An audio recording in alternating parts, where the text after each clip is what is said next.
बिस्मिल्लाहिर्रहमानिर्रहीम। अस्सलाम वालेकुम नाज़रीन। साबका दुश्मनी पर रहीम यार खान का रिहायशी बरनाला में कत्ल कर दिया गया। मुल्ज़म मौका से फरार। पुलिस थाना बरनाला ने मुकदमा दर्ज कर लिया। डेड बॉडी वर्सा के हवाले।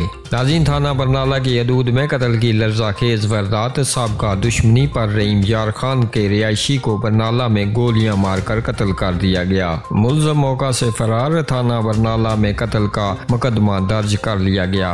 नाज़रीन, तफसीलात के मुताबिक रहीम यार खान के रिहायशी दीता नामी शख्स को पुरानी दुश्मनी पर रहीम यार खान के ही रिहायशी इमदाद नामी शख्स ने गुज़िश्ता रोज बरनाला में गोलियां मारकर कत्ल कर दिया। पुलिस के मुताबिक मकतूल कुछ अरसा से बरनाला में स्कूल वैन चलाता था। गुज़िश्ता रोज बरनाला के करीब दीता को गोलियां मारकर कत्ल कर दिया गया। मुल्ज़म मौका वारदात से फरार होने में कामयाब हो गया। मकतूल के लवाकिन के मुताबिक मुल्ज़म का नाम इमदाद हुसैन साकन रहीम यार खान है और वजह कत्ल पुरानी दुश्मनी बताया जाता है। पुलिस थाना बरनाला ने इब्तदाई तफ्तीश के बाद डेड बॉडी वर्सा के हवाले कर दी और मुल्ज़म के खिलाफ मुकदमा दर्ज करके तलाश शुरू कर दी। नाज़रीन, आप भी अपनी राय का इजहार कीजिएगा नीचे कमेंट बॉक्स में इस खबर के हवाले से, और मज़ीद खबरों और अपडेट्स के लिए हमारे इस चैनल को सब्सक्राइब कीजिएगा।